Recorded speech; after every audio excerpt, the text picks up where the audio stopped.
Welcome to my channel doctor B में मैं आपको खुशामदीद कहता हूँ। आज एक छोटा सा जो लेक्चर है वो मैं आप लोगों को दूंगा डिजर्ट लोकस्ट की बायोलॉजी, बिहेवियर और मैनेजमेंट के हवाले से, जो कि एक मेजर थ्रेट है एग्रीकल्चर और फूड सिक्योरिटी के लिए। पहले आप लोगों को तो मेरे ख्याल में पता होगा कि इंसेक्ट्स जो हैं वो यूज़फुल भी है, हार्मफुल भी है, फ़ायदेमंद भी है और नुकसानदेह भी है। और फ़ायदा जो इंसान को देते हैं और उसको हम फ़ायदेमंद कहते हैं, जिनमें हनी बीज आती हैं, सेलवर्म आती है, और कुछ नुकसानदेह होते हैं जो हमारे लिए बहुत नुकसान देते हैं, और उसमें है मॉस्कीटोज़ और डेजर्ट लॉकस्ट। तो डिज़र्ट लोकस्ट के हवाले से मैं बताता चलूँ कि ट्रांस बाउंड्री पेस्ट है, यानी इसकी कोई कोई इलाके से ये वो नहीं है, ये किसी भी बाउंड्री को क्रॉस कर सकता है और कहीं भी ये जा सकता है। और एक छोटा सा एक माइल का जो स्वाम्स होता है 1 to 2 माइल, जो 25,000 लोगों के से लेकर 35,000 लोगों तक उनका खुराक जो है वो ये खा सकता है। और 150 से 200 किलोमीटर, लेकिन जनरली जो हमने यहाँ पे देखा जब मैटिंग में होते हैं तो फिर ये बहुत कम ट्रैवल करते हैं, मतलब 15, 10, 20, 25 किलोमीटर जो है ट्रैवल कर सकते हैं, लेकिन जनरली अप टू 150 किलोमीटर ये कर सकते हैं। इसका जो साइंटिफिक नाम है सिंपल क्लास इंसेक्टा से है और जीनस इसका सिस्टोसेरा है, और टेक्निकल नेम जो है वो उसका सिस्टोसेरा ग्रेगेरिया है। इसके अलावा जो इसकी लाइफ साइकिल है वो ये है कि ये 3 इनकम्प्लीट मेटामॉर्फोसिस है इसमें, और इसका जो एग है निम्फ या हॉपर और एडल्ट। इसका जो निफ है वो 5 इंस्टार्स में एग्स जो हैं उसके 10 से 15 दिनों तक होते हैं, मतलब 10 से 65 दिनों तक, सॉरी। जब टेम्परेचर और सब चीज़ें फेवरेबल होती है तो 10 दिन में ये हैच हो जाते हैं और 65 दिनों तक रहते हैं। हमारे यहाँ जो केपी में सदर्न रीजन में थे वो 15 दिनों बाद जो थे, 15 से 20 दिनों के अंदर उनकी हैचिंग हो गई थी। फिर हॉपर्स होते हैं वो 5 इंस्टार्स होते हैं, first instar, second, third, fourth, fifth, और उसके बाद जो है वो एडल्ट, इमेच्योर एडल्ट और एडल्ट जो है वो हो जाते हैं। तो 5, और टोटल इसकी जो ड्यूरेशन है दैट इज़ 2 to 6 मंथ्स इसकी ड्यूरेशन है। अच्छा, जो उनके बच्चे होते हैं उसको हम क्या कहते हैं, निम्फ और हॉपर, उनको हम कहते हैं बैंड्स। उसको हम क्या कहेंगे, बैंड्स। उनके बच्चों का जो लश्कर होगा उसको हम क्या कहेंगे, बैंड्स। और इसके अलावा बड़ों का जो होगा, जो उड़ेंगे ऊपर, उसको हम कहते हैं स्वाम। ये डिफरेंट स्टेज है, first instar, second instar, third instar में जो विंग बर्ड हैं वो बर्ड्स नज़र आ जाते हैं, और उसके बाद आहिस्ता आहिस्ता इसकी विंग जो डेवलपमेंट है वो स्टार्ट हो जाती है। फिफ्थ इंस्टार के बाद इसका जो प्रोनोटम जो होता है वो विजिबल हो जाता है, ज़्यादा स्ट्रॉन्ग हो जाता है, इनलार्ज हो जाता है, और उसके बाद जो है ये लास्ट माउंट करते हैं, और उसके बाद ये एडल्ट जो है वो बन जाते हैं। अच्छा, अब आइडेंटिफिकेशन, ये जो सिंपल आइडेंटिफिकेशन है, मेल और फीमेल जो बॉडी साइज़ इसकी है, मेल जो है वो छोटे हैं और फीमेल जो है वो बड़े हैं। मेल जो है वो येलोविश किस्म का होगा और फीमेल जो है वो ब्राउनिश किस्म की होती है। और ये मैटिंग करते हैं, मैटिंग में ऑलमोस्ट ऑल केसेस में मेल ऊपर होता है और उसके जो लेग्स होते हैं वो भी ऊपर होते हैं, और फीमेल जो है वो नीचे होती है। ये मैटिंग करते हैं। फीमेल का साइज़ जो है दैट इज़ 45 to 55 मिलीमीटर जो है इतनी होती है, लेकिन मेल जो है वो छोटे होते हैं।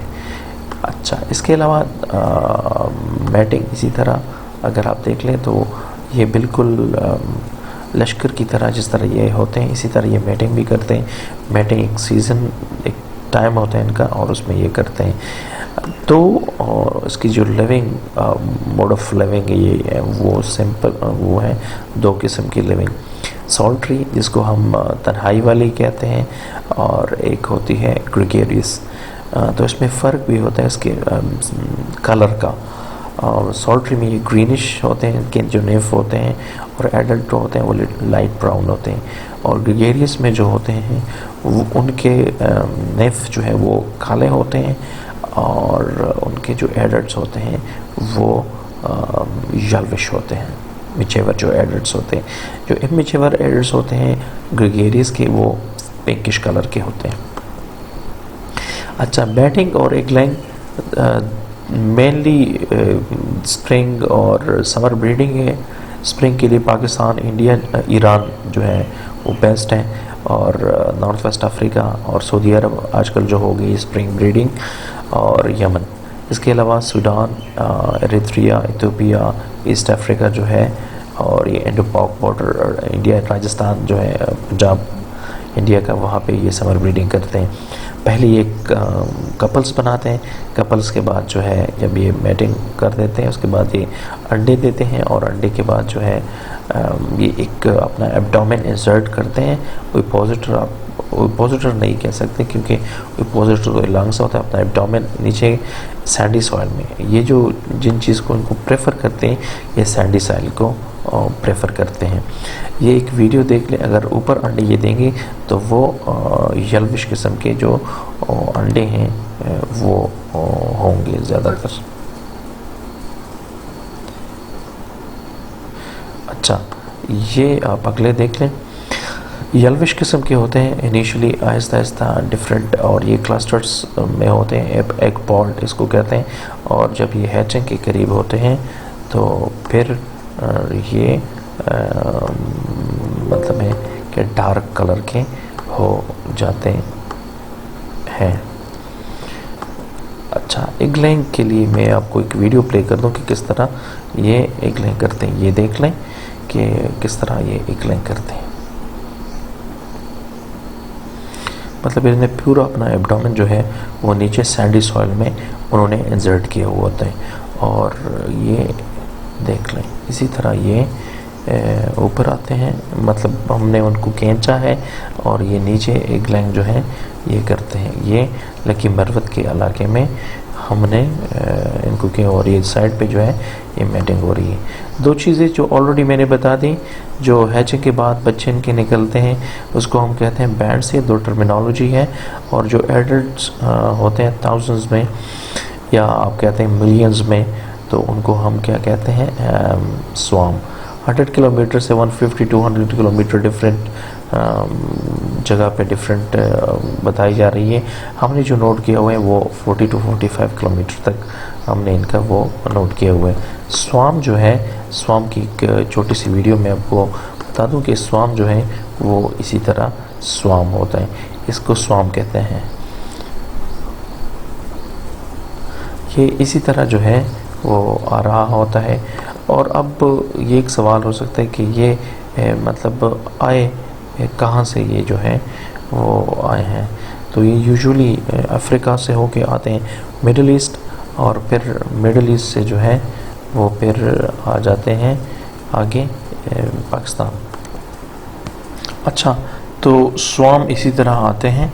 और इसके बाद मैं बताऊंगा कि कहाँ से, मतलब है कि ये आ गए हैं।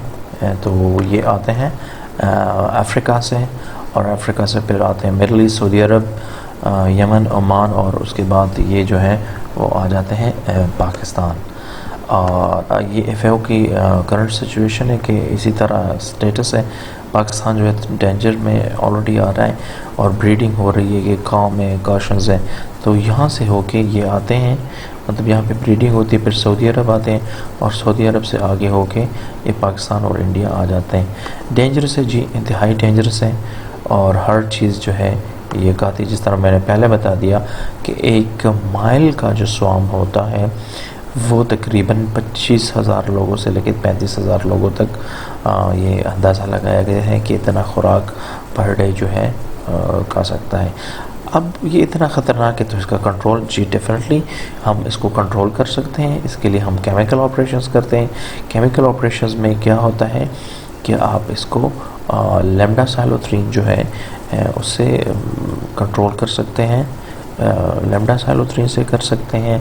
और इसके लेम्डासाइलोथ्रीन क्लोरोपायरोफास है, और साइपरमेथ्रिन भी है, और उसका मिकदार जो है वो आप 4 से 5% या इससे कम भी रख सकते हैं। कुछ इलाकों में कम फ़ीसद पे भी अच्छे रिज़ल्ट आ गए। जो नेव्स हैं उसके लिए आप 2, ज़्यादा से ज़्यादा 2, अगर बहुत ज़्यादा देने तो 3, मतलब दो से कोशिश करें 2 रखें, 1-2 रखें ज़्यादा से ज़्यादा। टाइप ऑफ स्प्रे क्या है? एरियल स्प्रे जो जहाज़ों से होता है उसमें ज़्यादातर मैराथन यूज़ होता है, डीपीपी जो है वो करती है। इसके अलावा डीपीपी के जीप्स बहुत होते हैं, वो भी कर रहे होते हैं। और हमारे पास जो है हमारे पास पावर स्प्रे है जो केपी में है, और वही पावर स्प्रे से ही हम करते हैं, या हैंड स्प्रे से हम इसकी जो है वो स्प्रे करते हैं। ये एक वीडियो आप देख लें, फिर आपको अंदाज़ा हो जाएगा। ये डीपीपी की जीप्स हैं, इसी तरह वो करते हैं। ये एरियल स्प्रे जो है जहाज़ से एरियल स्प्रे जो है वो हो रही है। अच्छा, इसी तरह ड्रोन्स भी आजकल जो है वो भी इसमें यूज़ आप कर सकते हैं। मतलब एरियल केपी में हमने यूज़ किया था डी खान में। इसके अलावा पावर स्प्रे जो होता है वो भी यूज़ हो सकता है। पावर स्प्रे में ये है कि उसके साथ पाइप होता है 100-200 मीटर का, और वो आप गाड़ी जो व्हीकल माउंटेड होता है उसके साथ टैंकी लगी होती है। टैंकी में मोटर जो है वो होता है, जिस तरह आप वीडियो में देख सकते हैं वीडियो में, तो आप लोगों को अंदाज़ा हो जाएगा कि वो किस तरह काम करते हैं। अच्छा, 2 बंदे होते हैं इसमें, आपने अपने प्रोटेक्शन का ख़ास ख्याल रखना है। ये देखें, इस तरह आपने स्प्रे करनी है। आप देख लें कि किस तरह ये होते हैं। अब ये जो स्प्रे है इसमें अच्छी बात ये होगी कि ये पावर स्प्रेयर ये माउंटेड होते हैं, और सिर्फ पाइप आपको, और आप पूरा रेडियस जो है वो उसमें ये कर सकते हैं। और हैंड स्प्रेयर भी है, हैंड पावर स्प्रेयर भी आप कहते हैं, या हैंड मिस्ट वाला वो भी आप कर सकते हैं, वो भी यूज़ करते हैं इधर। इसी तरह ये आप देख लें,